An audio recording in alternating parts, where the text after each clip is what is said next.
Congratulations, you made it to the end of our annual week of prayer, fasting, and consecration.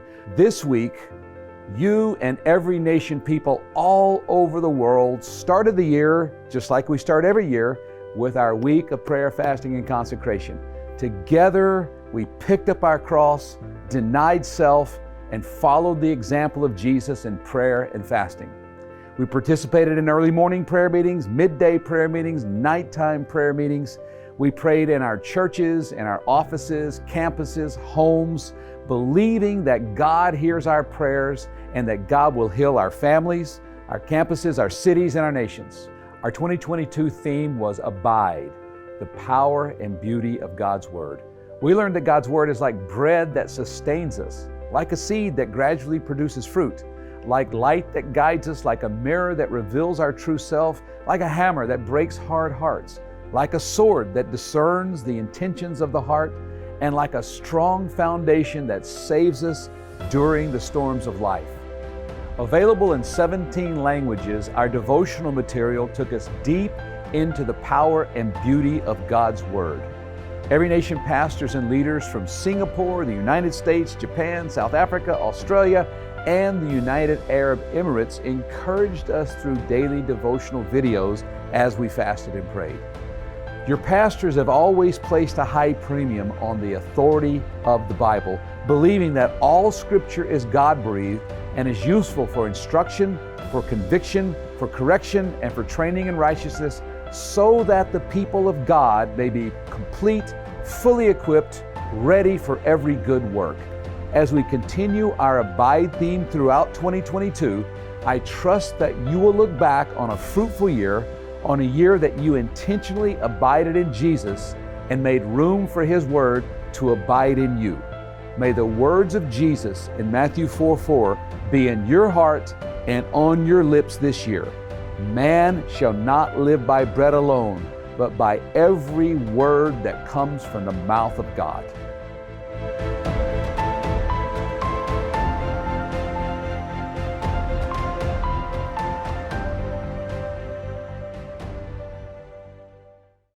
Mari kita tinggikan namanya, mari kita bersyukur dan bersorak hanya bagi Dia. Come on!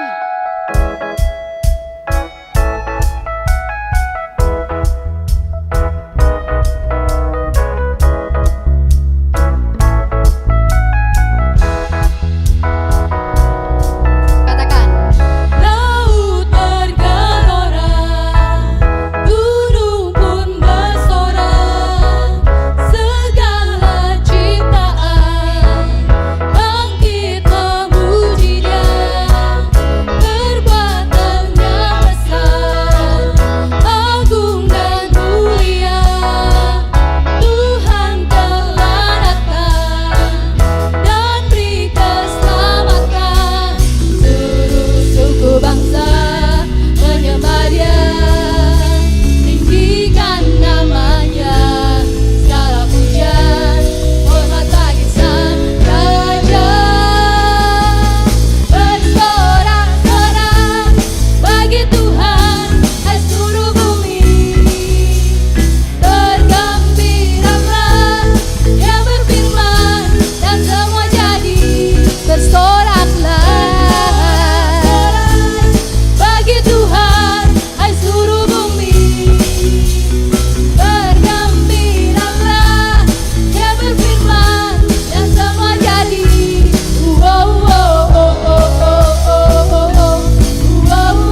bersorak bagi Dia, bersorak tinggikan namanya. Kami muliakan Engkau bersama dengan gunung-gunung dan laut yang bergelora. Kami ada menjadi bagian ciptaan Engkau yang memuji Engkau dulu, sekarang, dan sampai selama-lamanya sepanjang hidup kami. Kami bersyukur Bapa.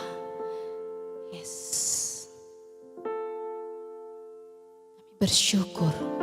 Kami bersyukur.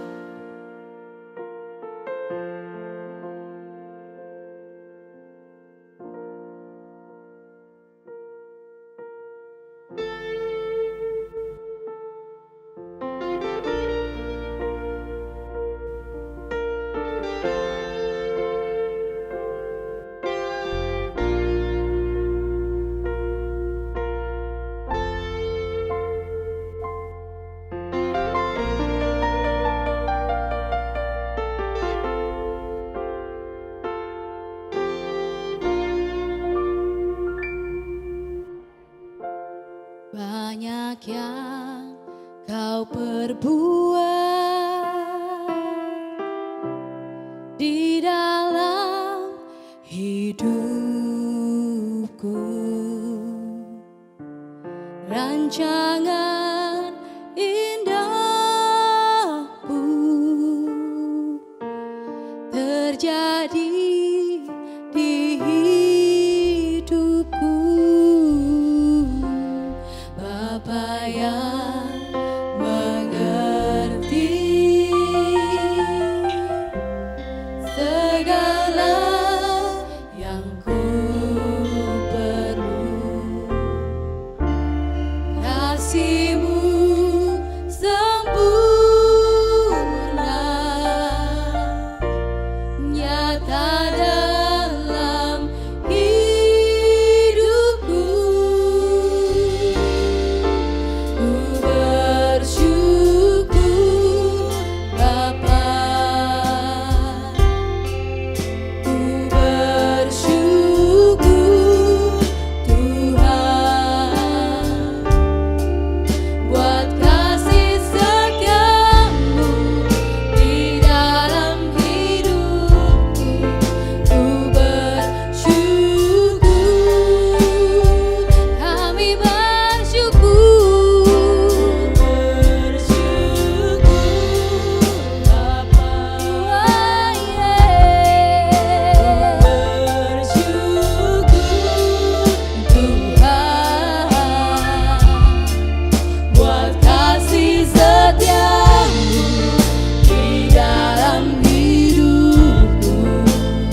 bersyukur.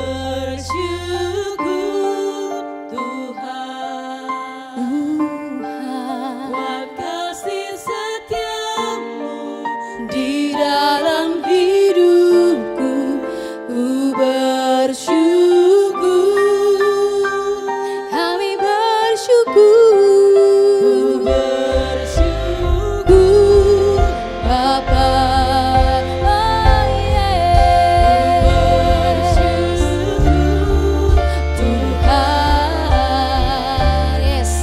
Buat kasih setiamu di dalam hidupku, ku bersyukur,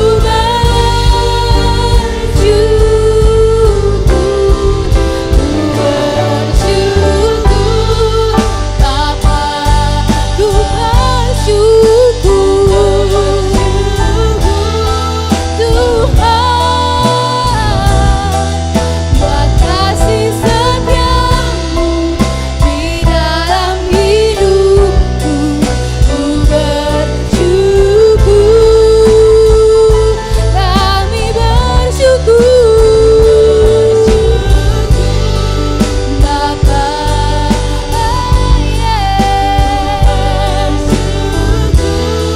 Tuhan, buat kasih setiamu di dalam hidupku, ku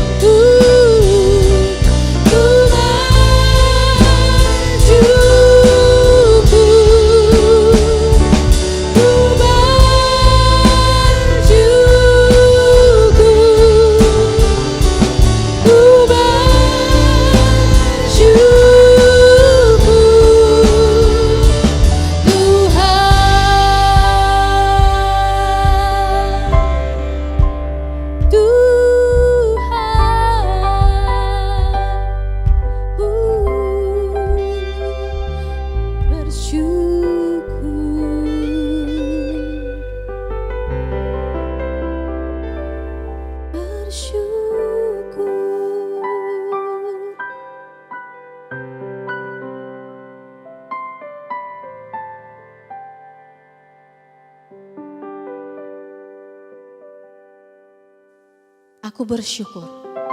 Kami bersyukur buat setiap keadaan dalam hidup kami, baik ataupun buruk menurut pandangan kami. Selalu saja Kau jadikan kebaikan bagi setiap kami yang mengasihi Engkau. Terima kasih Tuhan, kami benar-benar bersyukur. Kami percaya hari-hari kami ke depan, tahun-tahun, bulan-bulan, semua ada dalam tangan Engkau, ada dalam kontrol Engkau.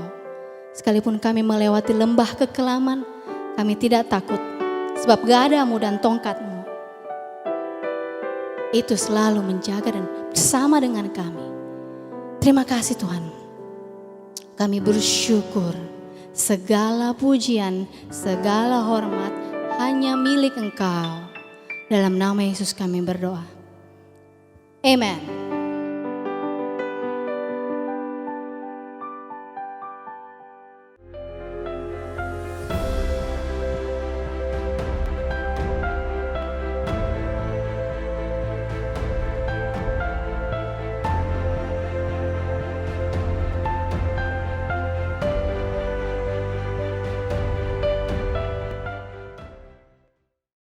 Selamat pagi Bapak Ibu Saudara yang saya kasih dalam Kristus. Kembali lagi kita sama-sama beribadah kepada Tuhan. Meskipun masih online, tapi saya percaya hati kita penuh dengan semangat untuk memuji Tuhan. Kita mengkhususkan waktu ini untuk bersekutu dengan Tuhan, untuk menyatakan isi hati kita, pujian kita, ucapan syukur kita kepada Tuhan. Dan juga kita tentu saja ingin belajar dari Tuhan, dari firman-Nya yang akan menjadi penuntun di dalam kehidupan kita. Dan kita akan melanjutkan seri firman Tuhan kita di bulan Januari tahun 2022 ini, yaitu abide atau tinggal di dalam firman Tuhan. Ini adalah bicara tentang firman Tuhan, bahwa kita menekankan pentingnya firman Tuhan di dalam kehidupan kita. Kita mau membaca, mempelajari, merenungkan firman itu, mempercayai firman Tuhan itu, dan tentu saja kita mau melakukan firman Tuhan itu. Baik Bapak Ibu Saudara, kita akan lanjut seri kita hari ini adalah seri yang ketiga, dan kita akan belajar sama-sama dari Yohanes pasal 6 ayat 48 sampai dengan 58. Baik, Bapak Ibu boleh membaca di dalam Alkitab Bapak Ibu Saudara sekalian, ataupun bisa melalui layar kaca handphone atau TV Bapak Ibu Saudara. Yohanes 6 ayat 48 sampai 58. Akulah roti hidup. Nenek moyangmu telah makan mana di padang gurun, dan mereka telah mati. Inilah roti yang turun dari sorga. Barang siapa makan daripadanya, ia tidak akan mati. Akulah roti hidup yang telah turun dari sorga. Jikalau seorang makan dari roti ini, ia akan hidup selama-lamanya.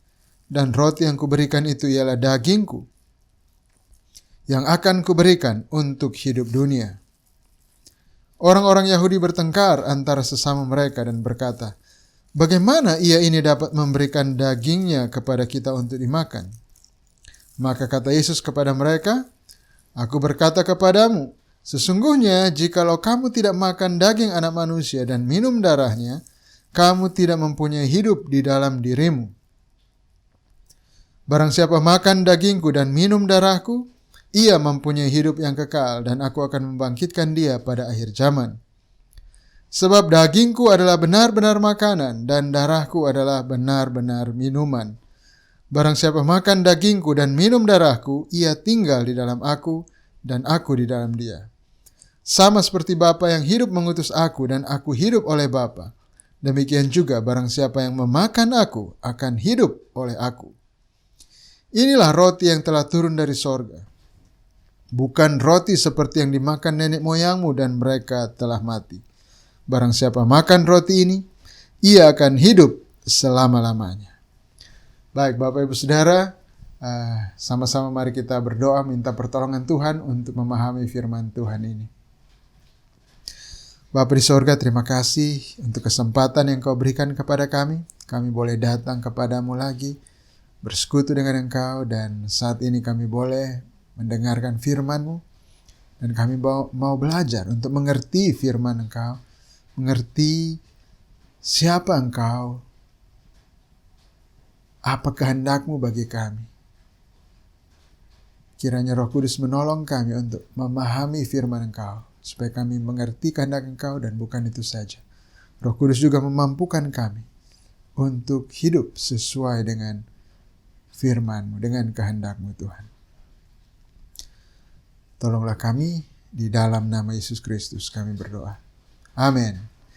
Baik Bapak Ibu Saudara yang saya kasih dalam Kristus, judul firman kita hari ini adalah firman Tuhan itu memberi makan roh kita. Firman Tuhan adalah makanan kita. Baik, ayat yang barusan kita baca ini adalah konteks dari ayat ini. Kalau kita sama-sama membaca ayat-ayat sebelumnya, ada satu peristiwa yang luar biasa atau mujizat yang luar biasa yang dilakukan oleh Kristus, yaitu ketika Yesus memberi makan 5.000 orang. Ketika orang begitu banyak datang berbondong-bondong untuk mendengarkan dia mengajar, dan kemudian dia tidak mau mereka kelaparan, dan dia memberi mereka makan hanya dengan 5 roti dan 2 ikan, dan ada sekitar 5.000 laki-laki, tidak termasuk perempuan dan anak-anak.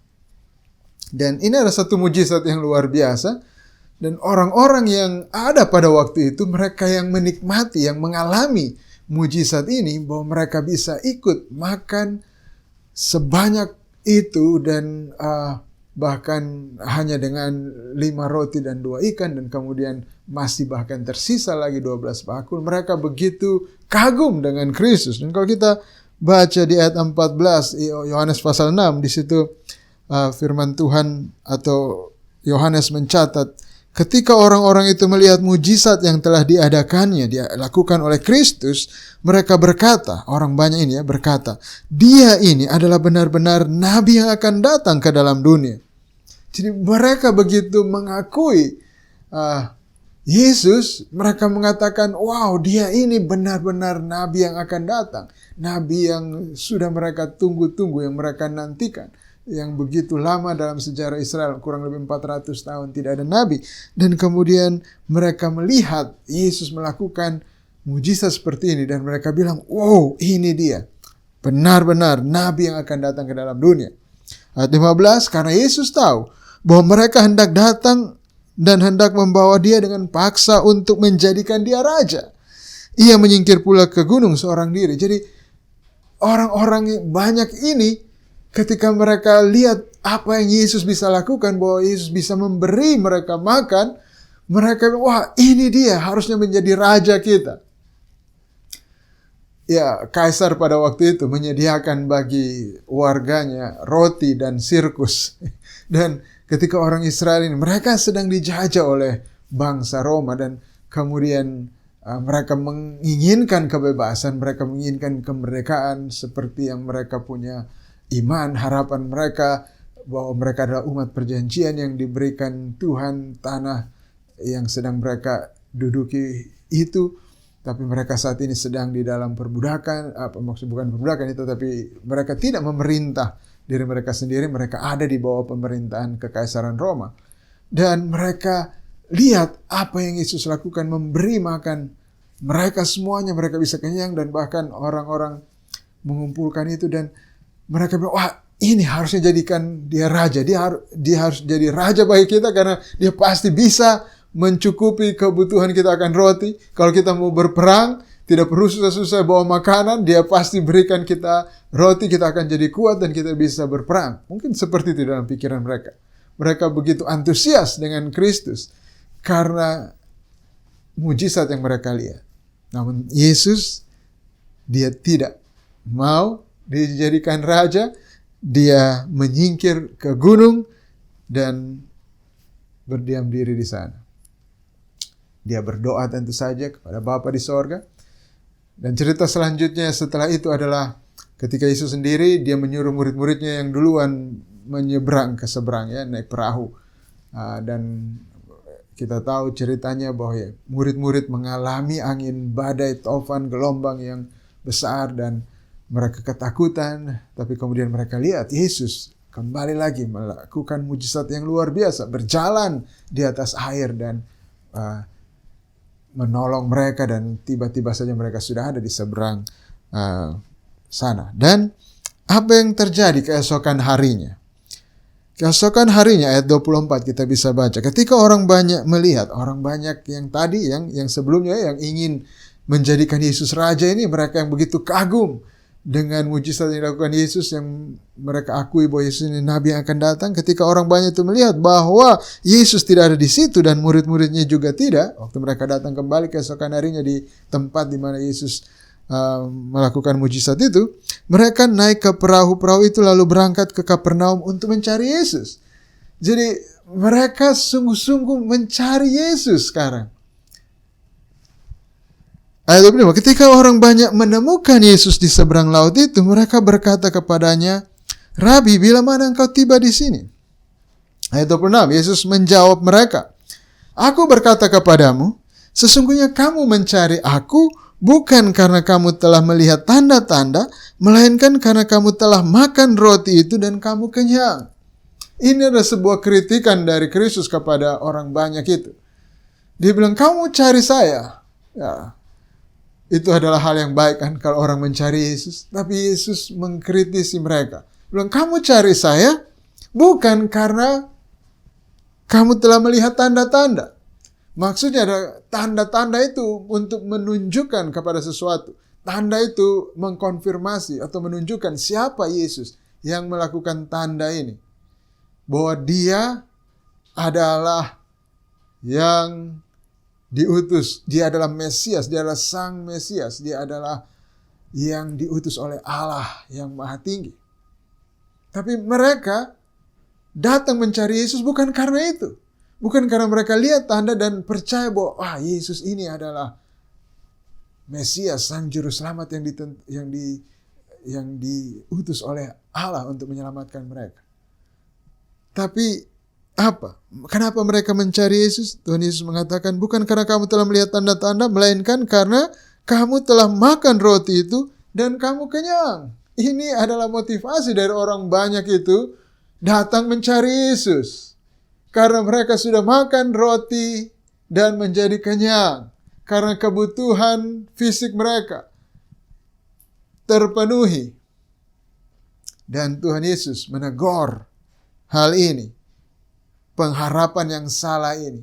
Kalau mereka berharap kepada Kristus, mereka mencari Yesus dengan harapan supaya kebutuhan jasmani mereka dipenuhi. Ini adalah pengharapan yang salah. Yesus datang bukan untuk itu. Yesus melakukan tanda-tanda yang besar itu, mujizat yang hebat itu, bukan untuk memenuhi kebutuhan fisik mereka.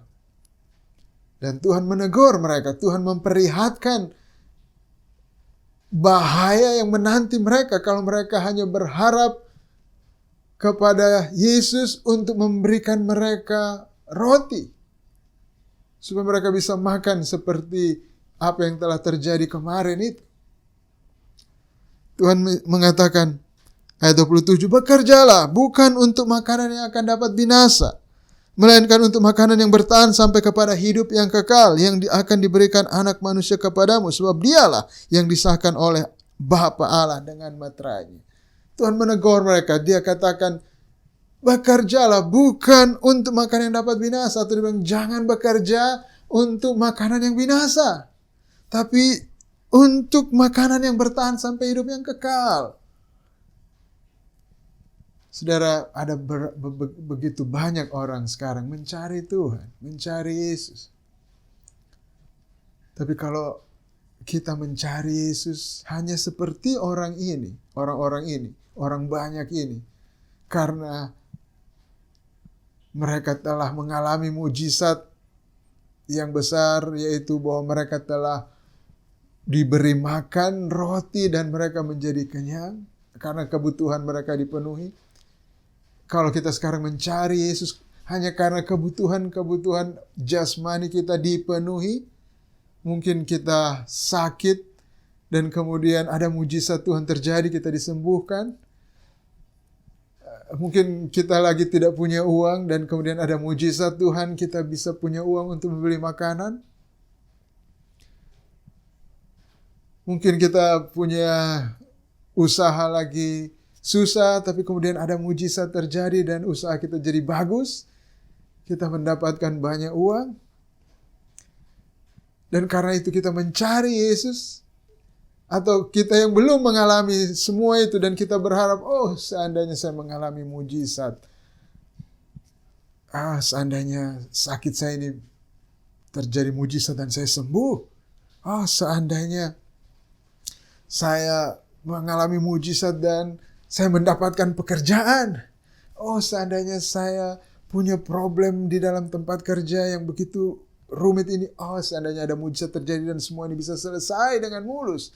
Seandainya kuliah saya, problem yang saya hadapi di kuliah ini, bisa ada mujizat yang terjadi dan saya bisa selesai dengan baik. Dan karena hal-hal seperti itu, kemudian kita berusaha, kita mau datang kepada Tuhan. Kita bilang, kita coba cari Tuhan. Mudah-mudahan mungkin Tuhan bisa menjawab saya. Sudah tidak ada jalan lain, sekarang saya cari Tuhan. Mengharapkan mujizatnya terjadi untuk memenuhi kebutuhan jasmani saya. Kita bisa mencari Tuhan dengan alasan itu. Tapi ketika kita mencari Tuhan dengan alasan itu, bukan berarti Tuhan tidak memenuhi kebutuhan jasmani kita, bukan. Tetapi Tuhan Yesus menegur kalau motivasi kita hanya itu. Kalau pengharapan kita kepada Tuhan hanya dalam hal-hal yang kebutuhan fisik, kebutuhan jasmani kita. Dia katakan, jangan cari makanan roti yang akan binasa. Kalau kita cari Tuhan hanya supaya kita bisa dapatkan uang, supaya kita bisa dapatkan kesenangan kita. Kalau kita cari Tuhan hanya supaya kita bisa dapatkan kedudukan, kehormatan, kebutuhan emosional kita supaya kita dapat jodoh barangkali. Kebutuhan sosial kita supaya kita dihormati secara sosial di lingkungan kita. Kalau kita cari Tuhan hanya soal itu semuanya, Tuhan bilang, aduh salah besar. Karena walaupun kau mengalami mujizat seperti orang Israel tadi, mereka bisa makan roti dan kenyang.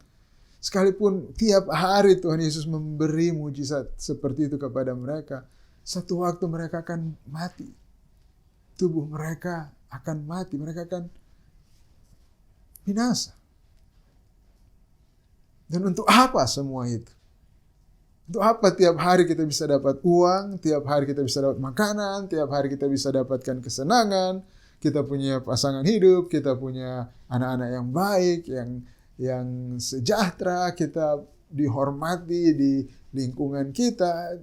Untuk apa semua itu kalau nanti toh kita akan mati? Tuhan memikirkan itu. Kalau kau akan binasa, tidak ada gunanya semua itu. Ini yang Tuhan katakan. Ayat 28. Lalu kata mereka kepadanya, apakah yang harus kami perbuat supaya kami mengerjakan pekerjaan dikehendaki Allah? Ya, mungkin mereka sedikit insaf di sini. Oh ya betul nih.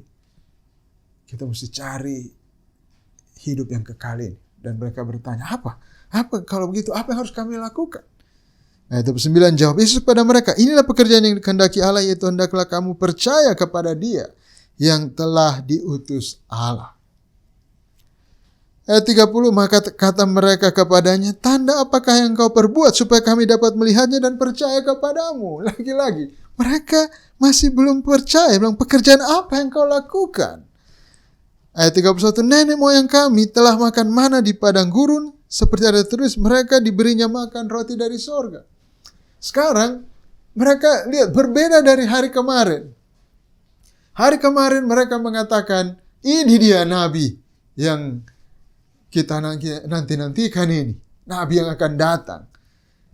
Kemarin mereka akan angkat dia sebagai raja. Mereka mau jadikan dia raja. Tapi ketika Yesus menegur mereka, menginsafkan mereka bahwa jangan hanya berusaha untuk hidup fisikmu. Jangan hanya cari makanan untuk jasmanimu. Tapi yang lebih penting adalah rohmu. Manusia batinmu yang kekal. Cari makanan itu. Makanan yang bertahan sampai hidup yang kekal. Dan mereka tidak tertarik lagi kepada Yesus. Mereka mulai berpikir, apa tanda yang kau bikin? Jadi yang kemarin mereka rasa, wah begitu hebat. Hari ini mereka bilang, apa gitu? Apa tanda yang kau buat? Pekerjaan apa yang kau sudah bikin? Dan mereka bandingkan. Dia bilang, nenek moyang kami di zamannya Musa, mereka makan mana? Roti yang turun dari sorga. Mereka bertahun-tahun, bukan hanya sekali. Mereka bandingkan itu. Dan mereka, Yesus, apa yang kau perbuat? Cuman satu kali buat mujizat seperti itu? Mungkin di pikiran mereka seperti itu. Lihat, orang tidak begitu tertarik dengan kebutuhan batinnya mereka. Orang lebih mementingkan kebutuhan jasmani mereka. Jasmani. Mereka lebih memperhatikan hal yang kelihatan, yang sementara. Waktu Kristus berbicara tentang hal-hal yang kekal, manusia batinnya kita, itu kurang menarik bagi orang. Orang tidak begitu suka dengan yang seperti itu. Mereka ingin dia jadi raja. Karena mereka berharap dia akan memenuhi kebutuhan fisik mereka semuanya. Tapi Tuhan menegur itu. Hari ini, apa yang kita cari dari Tuhan? Apa yang kita harapkan dari Tuhan? Kebutuhan fisik kita? Apa yang kita perjuangkan di dunia ini? Untuk memenuhi semua kebutuhan fisik, kebutuhan emosional kita? Ataukah kita mencari makanan yang bertahan sampai hidup yang kekal? Ini hal yang paling pertama yang harus kita bereskan dulu. Kalau kita tidak melihat kebutuhan kita yang sesungguhnya, kebutuhan batin kita, manusia batinnya kita, untuk kita bisa dapatkan hidup yang kekal itu. Aduh, sudah sayang sekali, salah sekali kita.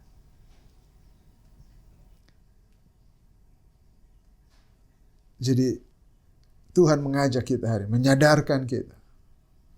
Perhatikan manusia batinmu. Perhatikan hal-hal yang kekal, jangan perhatikan hanya hal-hal yang sementara. Ya, tentu saja Tuhan tidak bermaksud supaya kita berhenti kerja, kita tidak bekerja, atau kalau kita bekerja tadi dan dia tidak mau kita membeli makanan untuk kita makan, tentu saja bukan itu. Kita membaca Alkitab, di ayat-ayat lain Tuhan menyuruh kita untuk bekerja supaya kita bisa makan, tentu saja. Tapi Tuhan mau pemikiran kita berbeda. Tuhan mau kita tidak hanya bekerja semata-mata pandangan kita terlalu sempit kepada kebutuhan fisik kita, kepada makanan, minuman, pakaian, rumah, kesenangan kita. Bukan.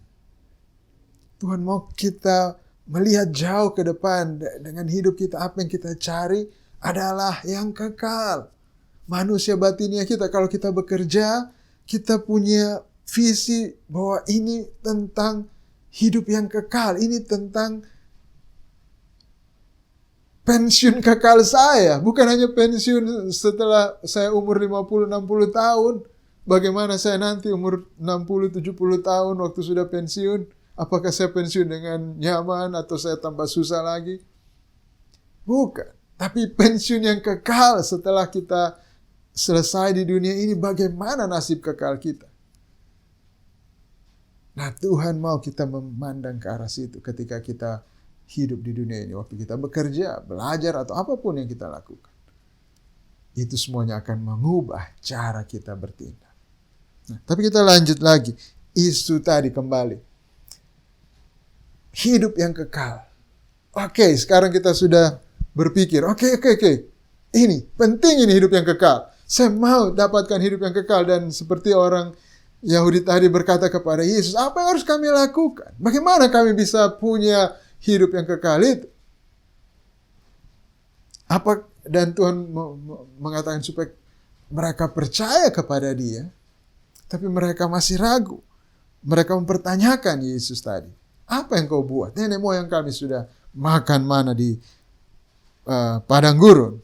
Mereka makan roti dari sorga. Ayat 32. Maka kata Yesus kepada mereka. Yesus menjawab mereka. Aku berkata kepadamu, sesungguhnya bukan Musa yang memberikan kamu roti dari sorga, melainkan Bapakku yang memberikan kamu roti yang benar dari sorga. Roti yang sejati. Roti yang sesungguhnya dari sorga. Karena roti yang dari Allah ialah roti yang turun dari sorga dan yang memberi hidup kepada dunia. Ayat 33. Jadi Tuhan menjawab mereka, oke, kamu bilang itu hebat. Oke, kamu akui Musa adalah nabi yang besarnya kamu. Karena melalui Musa, melalui perantaran Musa, Tuhan memperlihatkan tanda bagaimana Dia memberi mereka makan dengan roti dari sorga, dengan mana selama bertahun-tahun di padang gurun. Tapi apa yang terjadi dengan nenek moyangmu? Dan sebenarnya bukan Musa yang memberi mereka roti, tapi Allah, Bapakku, Tuhan Yesus mengatakan, yang memberi mereka makan roti dari sorga. Dan Dia membandingkan sekarang bahwa apa yang Bapa lakukan dulu melalui Musa, itu hanyalah bayangan. Itu adalah roti bayangan. Memang secara fisik itu adalah roti yang fisik, roti betul mana?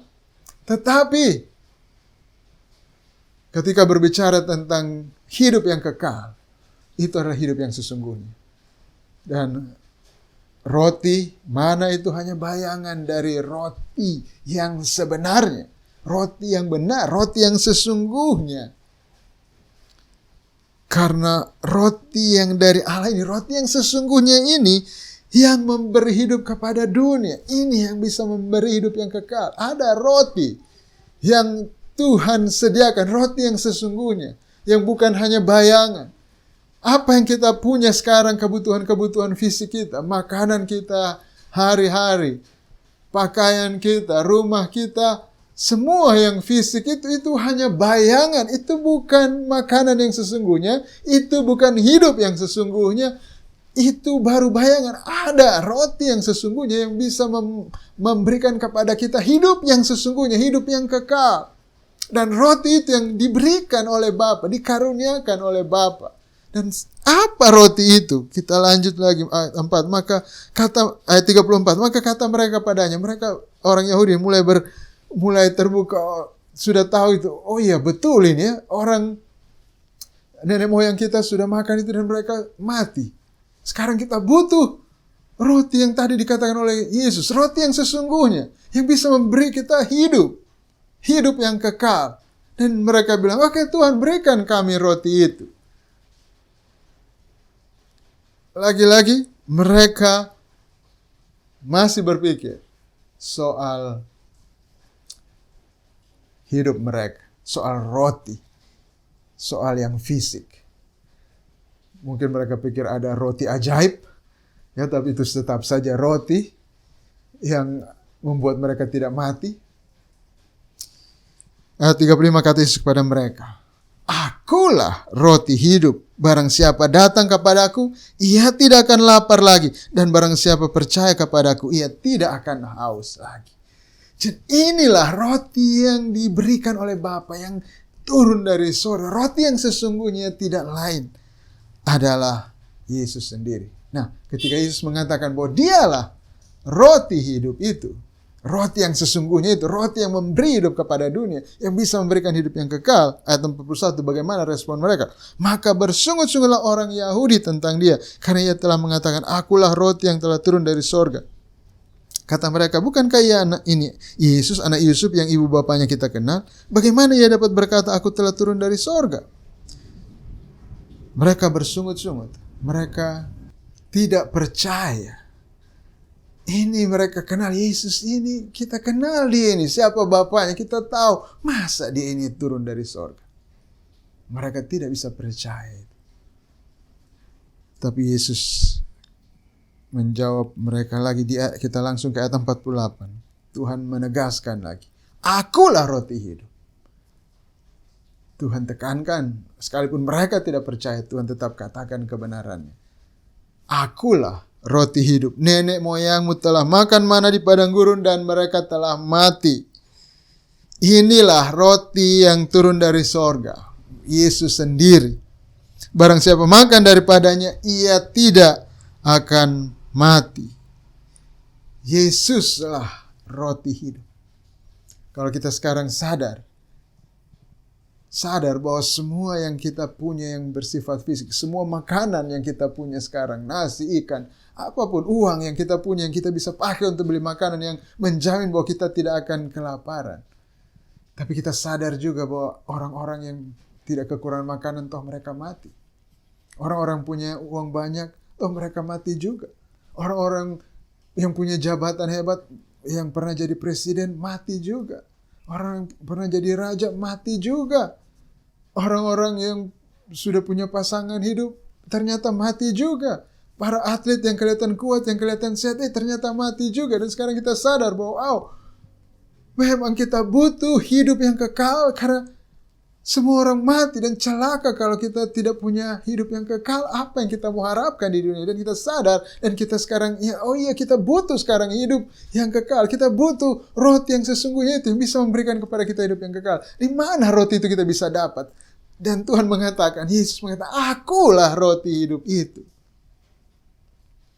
Roti itu tidak didapat dengan mencari di atas gunung atau dimanapun. Itu bukan yang fisik dari dunia ini. Hanya satu yang memiliki hidup, yaitu Allah. Hanya jika kita mempunyai Allah di dalam diri kita, kita punya hidup. Dan kita sama-sama sudah belajar di pasal pertama, Yesus adalah Allah yang menjadi manusia. Dia adalah Allah yang turun dari sorga ke bumi ini, ke dunia ini. Dia adalah roti hidup yang sesungguhnya itu, yang turun dari sorga, yang memberikan hidup kepada dunia. Ayat 51, Tuhan Yesus masih mengatakan, Akulah roti hidup yang telah turun dari sorga. Jikalau seorang makan dari roti ini, ia akan hidup selama-lamanya. Dan roti yang kuberikan itu ialah dagingku yang akan kuberikan untuk hidup dunia. Lagi-lagi, ayat 52, orang-orang Yahudi bertengkar antara sesama mereka dan berkata, bagaimana ia dapat memberikan dagingnya kepada kita untuk dimakan? Pernyataan Yesus ini kembali menyinggung mereka. Membuat mereka tidak paham. Ini hal yang dilarang untuk makan dagingnya orang itu, kanibal. Itu sesuatu yang dilarang di dalam perjanjian lama. Dan Tuhan Yesus mengatakan, kalau kau mau punya hidup, kau mesti makan dagingku. Dan mereka, apa lagi ini? Makan dagingnya. Sudah gila mungkin ini. Tapi Yesus, apa yang dia bilang selanjutnya? Ayat 53, maka kata Yesus kepada mereka, aku berkata kepadamu, jikalau sesungguhnya, Tuhan tekankan lagi, dia tidak mundur. Dia bilang, sesungguhnya jika kamu tidak makan daging anak manusia dan minum darahnya, kamu tidak mempunyai hidup di dalam dirimu. Tuhan tidak mundur. Ayat 54 dia kata, barang siapa makan dagingku dan minum darahku, ia mempunyai hidup yang kekal dan aku akan membangkitkan dia pada akhir zaman. Lagi-lagi Tuhan tekan, mereka tidak salah dengar. Tuhan memang mengatakan, kalau mau punya hidup yang kekal, mau punya hidup itu kamu harus makan dagingku. Dan bahkan kali dia tegaskan lagi, makan dagingku dan minum darahku. Sudah ini berbicara tentang pengorbanan Kristus. Ayat 55, sebab dagingku adalah benar-benar makanan dan darahku adalah benar-benar minuman. Barang siapa makan dagingku dan minum darahku, ia tinggal di dalam aku dan aku di dalam dia. Dunia yang berdosa, itu yang membuat adanya kematian. Dan apa yang bisa menyelesaikan problem dosa ini, problem kematian ini, problem maut, hukuman dari Allah ini? Tidak ada yang lain kecuali pengorbanan Kristus. Hanya itu saja yang sanggup untuk menghapuskan dosa orang, sehingga bisa mendatangkan kehidupan kekal bagi orang-orang. Hanya itu, hanya karena pengorbanan Kristus, tidak ada yang lain. Makanya dia bilang, ini dagingku adalah benar-benar makanan, darahku itu benar-benar minuman. Inilah yang memberi hidup kepada dunia. Tidak ada yang lain. Dan Tuhan mengatakan, barang siapa makan, sekarang kita fokus pada kata makan. Barang siapa makan dagingku dan minum darahku, ia tinggal di dalam aku dan aku di dalam dia. Ini hidup itu baru kita bisa punyai. Kalau kita makan, kita mesti bawa, kita mesti punya Kristus di dalam kita. Di dalam diri kita harus ada Kristus kalau kita mau ada hidup, karena dialah hidup itu. Kalau tidak ada Kristus di dalam kita, tidak mungkin ada hidup. Karena hidup itu adalah Kristus. Dan bagaimana Kristus bisa ada di dalam kita? Bagaimana kita ada di dalam Kristus? Adalah kalau kita makan Kristus. Jadi Tuhan Yesus mengundang kita untuk makan. Nah, apa sebenarnya makan itu? Makan itu adalah bicara tentang iman tentu saja. Percaya kepada dia. Di ayat-ayat sebelumnya dia kata, barang siapa datang kepadaku, dia tidak akan lapar lagi. Barang siapa percaya kepadaku, dia tidak akan haus lagi. Tapi Tuhan di sini menjelaskan iman, kepercayaan. Percaya itu dengan menggunakan metafora makan. Kenapa harus menggunakan metafora makan? Ayat 57 dia tekankan lagi, sama seperti Bapa yang hidup mengutus aku dan aku hidup oleh Bapa, demikian juga barang siapa yang memakan aku akan hidup oleh aku. Inilah roti yang telah turun dari sorga, bukan roti seperti yang dimakan nenek moyangmu dan mereka telah mati. Barang siapa makan roti ini, ia akan hidup selama-lamanya. Apa yang harus kita lakukan? Kalau kita tanya kepada Tuhan, apa yang harus kita lakukan untuk memperoleh hidup yang kekal itu? Tuhan menjawab kita, makan aku. Tuhan Yesus mengatakan, makan aku. Makan dagingku, minum darah.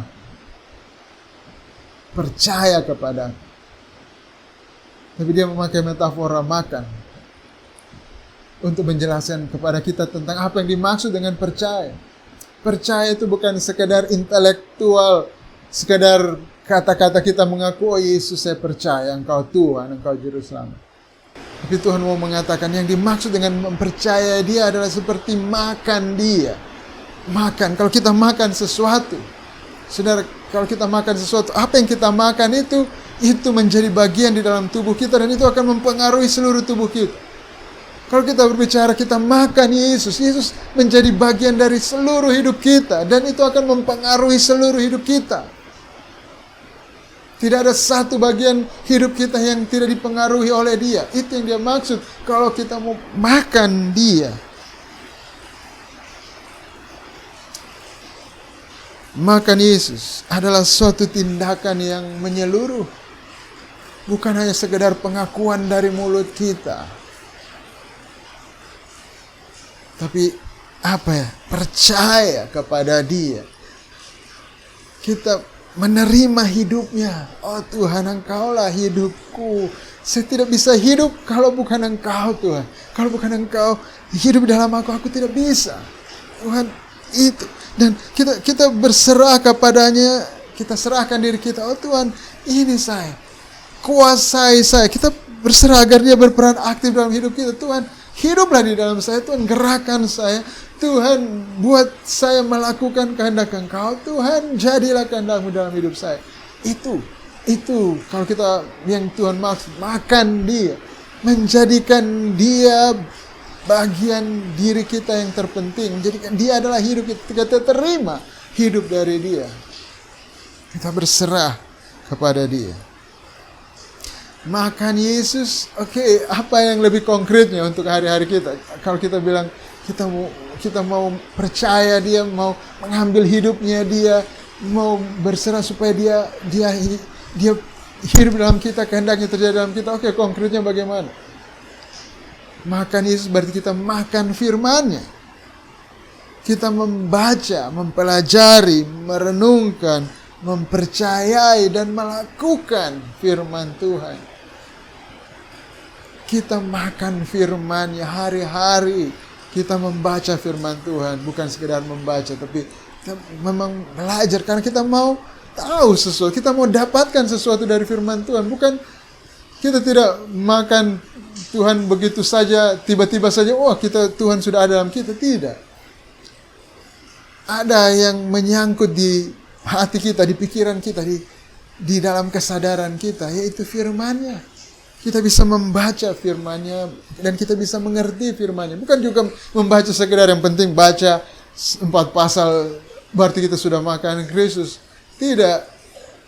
Kita benar-benar membaca dan mengerti apa yang kita baca. Kita tahu, kita dapatkan sesuatu, kita mengerti sesuatu dan kita percaya itu dan kita lakukan itu di dalam kehidupan kita. Itu yang namanya makan. Makan daging Yesus dan minum darah. Makan Yesus, makan dagingnya, minum darahnya. Itu juga berbicara tentang memikul salib. Dia berbicara tentang kematiannya. Berarti kita tetap bangga dengan Yesus dan firman-Nya. Meskipun itu sulit dimengerti dan sulit dilakukan, kita tetap bangga dengan itu. Kita percaya itu benar, apa yang Yesus katakan sekalipun itu sulit. Dan bahkan ketika sebagian besar orang menolaknya, kita tetap bangga, kita tetap percaya bahwa firman Tuhan ini yang betul. Mau orang lain bilang apa, firman Tuhan yang benar. Dan kita akan melakukan sesulit apapun. Dan bahkan meskipun orang-orang yang mungkin kelihatannya setia terhadap Yesus dan firman-Nya, ternyata mereka berkhianat.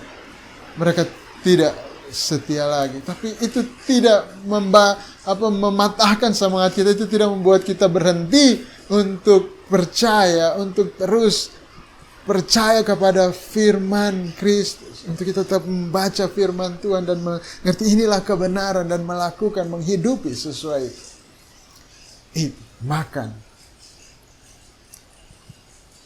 Kristus, makan dagingnya, minum darah. Ayat 67, Yohanes 6, maka kata Yesus kepada ke-12 muridnya, apakah kamu tidak mau pergi juga? Karena orang banyak sudah tinggalkan Yesus. Ke-12 murid ditanya, apakah kamu tidak mau pergi juga? Ayat 68 jawab Simon Petrus kepadanya, Tuhan, kepada siapakah kami akan pergi? Perkataanmu adalah perkataan yang hidup, yang kekal. Dan kami telah percaya dan tahu bahwa Engkau adalah yang kudus dari Allah. Sudah, ini artinya makan Yesus. Kita punya keyakinan, iman kepada Dia. Bahwa firman-Nya itu adalah hidup yang kekal. Bahwa Yesus adalah roti yang turun dari surga yang diberikan Allah untuk memberikan kepada kita hidup yang kekal.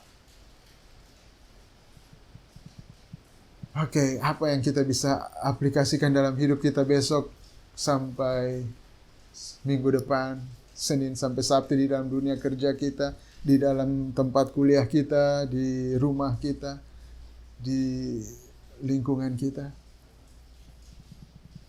Kalau kita punya perspektif ini, kalau kita tahu bahwa roti yang sesungguhnya, makanan yang bisa memberi kepada kita hidup yang kekal adalah Yesus sendiri, dan kita hanya bisa dapatkan hidup itu kalau kita makan Dia. Itu akan mengubah bagaimana kita bekerja. Itu akan mengubah bagaimana kita belajar di sekolah, di kampus. Itu akan mengubah bagaimana kita mengurus rumah tangga kita. Itu akan mempengaruhi. Semuanya akan berubah. Karena perspektif kita berubah. Kita tidak bekerja hanya sekadar memandang bulan depan saya dapat uang, dapat gaji. Atau kalau kita pengusaha, kita tidak berpikir bahwa saya melakukan usaha ini untuk melayani kebutuhan orang, supaya saya mendapatkan keuntungan yang banyak. Kita tidak hanya sekedar berpikir itu. Atau kalau kita di kampus hanya berpikir, bagaimana saya bisa selesaikan tugas-tugas di kampus, ujian saya bisa bagus, dan saya bisa dapat nilai yang bagus. Bukan itu. Kita akan bekerja dengan baik karena kita tahu upah yang kekal yang kita cari. Bahwa Yesus yang akan membayar kita. Yesus yang akan memberikan kepada kita roti hidup itu. Makanya kita tidak putus asa ketika kita bekerja dan mungkin gaji kita tidak seberapa. Kita tidak dihargai apa yang kita lakukan mungkin, atau dihargai cuma sedikit. Kita tidak menjadi pahit dengan itu, dan kita tidak memutuskan sesuatu kita bekerja lebih giat atau kurang giat hanya berdasarkan upah sekarang ini yang tidak kekal. Tidak. Kita akan bekerja dengan giat, kita akan belajar dengan giat, kita akan mengurus rumah tangga dengan yang terbaik. Kita melakukan semuanya yang terbaik karena harapan kita adalah roti hidup yang sesungguhnya. Yesus sendiri, Dia berikan dirinya untuk kita supaya kita punya hidup yang kekal. Dan kita melakukan semuanya adalah dengan iman. Karena kita percaya kepada Yesus Kristus. Karena Dia memanggil kita untuk melakukan pekerjaan baik yang sudah Dia siapkan sebelumnya. Karena itu kita rajin berbuat baik. Kita giat berbuat baik. Karena kita tahu hidup yang kekal itu ada dalam Yesus. Dan Yesus telah memberikan dirinya untuk kita. Dan kita telah menerima Yesus. Menerima hidup yang kekal itu dengan iman kita. Dengan percaya kepada Yesus Kristus. Dan karena itu sekarang kita hidup sesuai dengan perspektif baru ini. Dan kita tidak lagi memburu semua hal-hal yang tidak kekal itu. Dan saudara, kalau saudara belum memiliki hidup yang kekal, saudara bingung apakah saya sekarang punya hidup yang kekal atau tidak, panggilan Tuhan kepada kita semuanya, mari makan dengan gratis, minum dengan gratis. Tuhan sudah serahkan, Tuhan tawarkan dirinya, mari makan aku, nikmati aku, minum aku, tidak perlu kerja, gratis, hanya dengan terima dia, hanya dengan percaya kepada dia, mengambil Kristus, masukkan, terima dia, jadikan dia bagian terbesar yang mempengaruhi menjadi hidup kita. Itu saja. Dan yang khususnya adalah dagingnya, darahnya yang berbicara tentang pengorbanan. Bukan karena kita melakukan perjamuan kudus, bukan. Tapi kalau kita terima dengan iman, percaya sesungguhnya bahwa hanya karena pengorbanannya, hanya karena tubuhnya yang diserahkan bagi kita, darahnya yang dicurahkan di atas kayu salib bagi kita, hanya itu yang menyelamatkan kita, yang bisa menghapus dosa kita. Itulah keselamatan kita, itulah kita makan dia. Ini berbicara sikap hati kita. Jadi terimalah dia saat ini Bapak Ibu Saudara. Mungkin ada di antara Bapak Ibu Saudara yang mendengarkan firman Tuhan ini dan tidak yakin dengan hidup yang kekal. Apakah saudara punya atau tidak? Hari ini Tuhan menawarkan, ini dagingku, darahku, ini diriku. Saya sudah korbankan di atas kayu salib untuk menghapus dosa-dosamu, untuk memberikan kepadamu hidup yang kekal. Terima itu, terima dengan iman. Dan kita yang sudah percaya, sudah menerima dia, dia mau kita tetap tinggal di dalam dia. Jangan lepaskan, jangan berpisah dari Kristus. Kita berseru terus, dekatkan diri kita kepada firman-Nya, tinggal di dalam firman-Nya. Cari dia, firman-Nya setiap hari kita renungkan, dan setiap keputusan yang kita ambil bergantung kepada firman-Nya. Apa yang firman-Nya katakan, berdasarkan semuanya itu kita mengambil tindakan dan keputusan kita. Saudara, itu aplikasi yang praktis di dalam kehidupan kita sehari-hari. Mari kita berdoa. Bapa, terima kasih untuk roti hidup yang sudah Engkau berikan kepada kami, yaitu anak-Mu yang tunggal, Yesus Kristus, pribadi kedua Allah Tritunggal. Allah sendiri telah menjadi manusia. Dia taat sampai mati di atas kayu salib. Yesus Kristus Tuhan kami. Kematiannya di atas kayu salib, pengorbanannya itulah yang memberi hidup kepada kami orang-orang berdosa ini. Terima kasih Tuhan untuk anugerah-Mu yang begitu besar ini. Kami terima Kristus. Kami peluk Dia erat. Dialah harta kami, Dialah hidup kami, Dialah terang kami, Dialah keselamatan kami, Dialah segalanya. Tidak ada yang lebih berharga daripada Kristus. Tidak ada yang memberikan kami hidup yang kekal selain Kristus saja. Oh Tuhan, kami peluk erat Engkau Tuhan. Kami terima Engkau. Tuhan, masuklah di dalam kami. Tinggallah, berkuasalah di dalam kami. Memerintahlah, kehendak-Mu terjadi dalam kehidupan kami. Tuhan, pakai kami untuk kami bisa menjadi tangan dan kaki Engkau, tubuh-Mu di dunia ini, untuk menghasilkan buah yang banyak, untuk melakukan pekerjaan-pekerjaan baik yang sudah Engkau persiapkan untuk kami lakukan. Oh Tuhan, Roh Kudus-Mu alirkan di dalam kami, hidup di dalam kami, bertiup, menggerakkan kami, menjadikan kami efektif di dalam hidup ini untuk berbuah banyak hal-hal yang baik yang bisa kami lakukan oleh Roh Kudus. Roh Kudus, Roh Kudus, penuhi kami, kuasai kami. Kuasai pikiran hati kami, seluruh diri kami, tubuh kami. Kami serahkan kepadamu Tuhan. Di dalam nama Yesus Kristus. Amin. Baik Bapak Ibu Saudara, kita akan memberikan persembahan kita kepada Tuhan. Pekerjaan baik yang sudah Tuhan berikan kepada kita. Dia ingin semua orang bisa menikmati hal-hal yang baik melalui kita, gerejanya, tubuhnya yang ada di dunia. Dia telah memberkati kita untuk menjadikan kita saluran berkat bagi orang lain.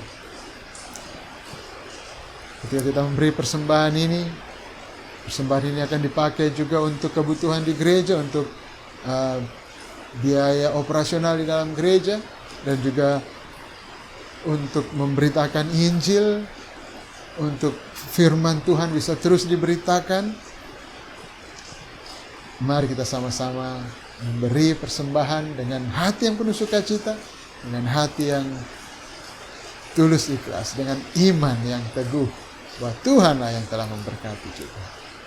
Mari kita bawa persembahan kita di dalam doa dan ucapan syukur. Bapa di sorga, terima kasih untuk berkat-Mu buat kami semuanya. Engkau yang telah memberkati hasil pekerjaan tangan kami memperoleh uang saat ini, atau orang tua kami, Engkau telah memberkati mereka sehingga kami saat ini boleh mempunyai sesuatu. Kami bisa punya uang, dan Tuhan kami percaya Tuhan, ini semuanya adalah berkat-Mu buat kami semuanya, dan kami mau Tuhan menjadi berkat, menjadi saluran berkat-Mu bagi orang lain. Dan kami membawa persembahan ini kepadamu dengan ucapan syukur, dengan sukacita. Tuhan, kiranya Engkau berkenan atas persembahan kami ini, dan kiranya Tuhan menjadikan kami alat untuk kemuliaan-Mu saja. Di dalam nama Yesus Kristus. Amin.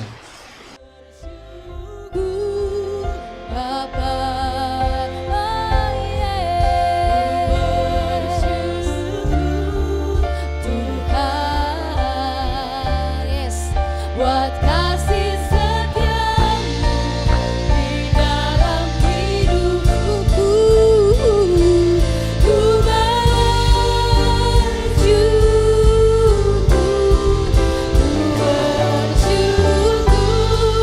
Bapa, ku bersyukur, Tuhan, buat kasih setiamu di dalam hidupku, ku bersyukur, kami bersyukur, Bapa,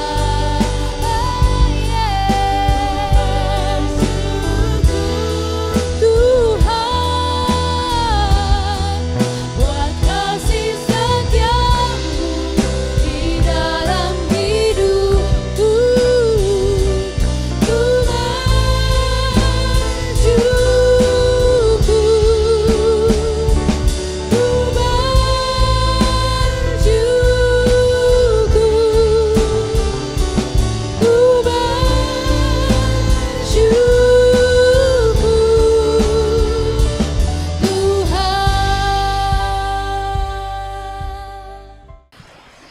Bapak, Ibu, dan saudara yang saya kasih dalam Kristus, terimalah berkat Tuhan. Tuhan memberkati engkau dan melindungi engkau. Tuhan menyinari engkau dengan wajah-Nya dan memberi engkau kasih karunia-Nya. Tuhan menghadapkan wajah-Nya kepadamu dan memberi engkau damai sejahtera. Di dalam nama Yesus Kristus. Amin. bersorak-sorak bagi Tuhan,